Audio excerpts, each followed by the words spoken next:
ദൈവത്തിൻ്റെ പ്രവാചകനായ ഏലിയാവ് ഇസ്രായേൽ രാജാവായ ആഹാബിനോട് പറഞ്ഞു, ഒരു വലിയ മഴയുടെ മുഴക്കമുണ്ട്. ഇസ്രായേൽ ജനം കടുത്ത ക്ഷാമത്തിലൂടെ, വരൾച്ചയിലൂടെ കടന്നു പോകുന്ന സമയമാണ്. 3.5 വർഷമായി ദേശത്ത് മഴ പെയ്തിട്ട് എല്ലാവരും തളരുകയാണ്, ക്ഷീണിക്കുകയാണ്. എന്നാൽ ദൈവസന്നിധിയിൽ പ്രാർത്ഥിച്ച് ദൈവത്തിൻ്റെ മുഖം അന്വേഷിക്കുന്ന ഏലിയാവിനോട് ദൈവം പറഞ്ഞു, ഞാൻ ഭൂതലത്തിൽ മഴ പെയ്യ്ക്കാൻ പോവുകയാണ്. പ്രാർത്ഥനാ മുറിയിൽ ദൈവത്തിൻ്റെ ശബ്ദം കേട്ട പ്രവാചകൻ ഇസ്രായേൽ രാജാവായ ആഹാബിനോട് പറഞ്ഞു, ഒരു വലിയ മഴയുടെ മുഴക്കമുണ്ട് എന്ന് പറഞ്ഞ് കർമ്മേൽ പർവ്വതത്തിൽ നിലത്ത് കുനിഞ്ഞ് തൻ്റെ മുഖം മുഴങ്കാലുകൾക്കിടയിൽ വെച്ച് ദൈവത്തോട് പ്രാർത്ഥിക്കുകയാണ്. ബാല്യക്കാരനോട് പറഞ്ഞു, കടലിൻ്റെ നേരെ ചെന്ന് നോക്കുക, ഒരു മഴയുടെ മുഴക്കമുണ്ട്. ബാല്യക്കാരൻ ചെന്ന് നോക്കി പറഞ്ഞു, ഒന്നും കാണുന്നില്ല യജമാനനെ. ഏലിയാവ് പറഞ്ഞു, നീ വീണ്ടും ചെല്ലുക, ഒരു വലിയ മഴയുടെ മുഴക്കമുണ്ട്. പ്രിയപ്പെട്ടവരെ, ദൈവത്തിൻ്റെ സന്നിധിയിൽ നിന്നും ദൈവത്തിൻ്റെ അരുളപ്പാട് പ്രാപിച്ചവന് നിശ്ചയമുണ്ട്. അവൻ മുഴങ്കാലിൽ ഇരിക്കുന്നത് വലിയ പ്രതീക്ഷയോടെയാണ്.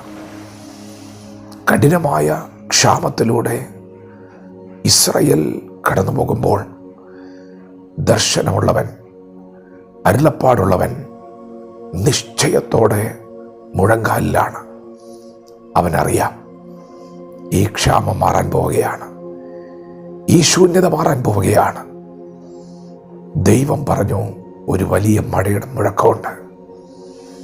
ബാല്യക്കാരൻ വീണ്ടും പോയി നോക്കി. ഏലിയാവ് അവനോട് പറഞ്ഞു, നീ വീണ്ടും വീണ്ടും നോക്കുക. അങ്ങനെ 7-ാം പ്രാവശ്യം അവൻ ചെന്ന് നോക്കിയപ്പോൾ കൈ പോലൊരു മേഘം പൊങ്ങി വരുന്നത് അവൻ കണ്ടു.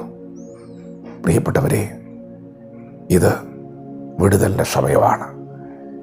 ഇത് വാഗ്ദത്തത്തിൻ്റെ സമയമാണ്. ദൈവം നമ്മോട് കരുണ കാണിക്കുന്ന സമയമാണ്. നമ്മുടെ ജീവിതത്തിൻ്റെ ശൂന്യതകൾ മാറുന്ന സമയമാണ്. നാളുകളായിട്ടുള്ള നിങ്ങളുടെ പ്രാർത്ഥനയുടെ മറുപടി വെളിപ്പെടുന്ന സമയമാണ്. അതെ, ഇത് ദൈവത്തിൻ്റെ സമയമാണ്. നമ്മുടെ ദേശത്ത് ഒരു പ്രവൃത്തി വെളിപ്പെടും, പട്ടണത്തിൽ ഒരു പ്രവൃത്തി വെളിപ്പെടും, നമ്മുടെ രാജ്യത്ത് ഒരു പ്രവൃത്തി വെളിപ്പെടും. സമാധാനമില്ലാതെ, സന്തോഷം അനുഭവിപ്പാൻ കഴിയാതെ ഞെരങ്ങുന്ന, തകർന്നുകൊണ്ടിരിക്കുന്ന കുടുംബങ്ങൾ പണിയപ്പെടും.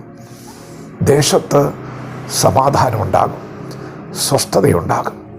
പരിശുദ്ധാത്മാവ് നമ്മുടെ നടുവിൽ ശക്തിയോടെ വെളിപ്പെടും. ശക്തിയുടെ ആത്മാവ്, സ്നേഹത്തിൻ്റെ ആത്മാവ്, സുബോധത്തിൻ്റെ ആത്മാവ് ഈ തലമുറയിൽ വ്യാപരിക്കാൻ പോവുകയാണ്. ഇരുട്ടിലിരിക്കുന്ന ജനം വലിയൊരു വെളിച്ചം കാണും. അതെ, നിങ്ങളിലൂടെ ദൈവം അത് ചെയ്യും. നിന്റെ തലമുറയിലൂടെ ദൈവം അത് ചെയ്യും.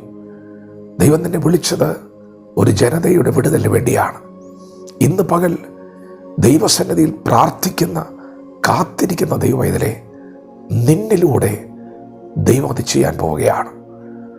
നിന്റെ തലമുറയിലൂടെ ദൈവം അത് ചെയ്യാൻ പോവുകയാണ്. ശക്തമായ ഒരു ഉണർവ് നിങ്ങളുടെ ദേശത്ത് വെളിപ്പെടുന്നു. ഏലിയാവ് ദൈവസന്നിധിയിൽ യാഗപീഠം പണിത് പ്രാർത്ഥിച്ചത്, യഹോവ സത്യ ദൈവമാണ്, ജീവനുള്ള ദൈവമാണ്, രക്ഷകനാണ്, സഹായകനാണ്, വിടുവിക്കുന്നവനാണ്, സ്നേഹമാണ്. അതെല്ലാവരും അറിയണം.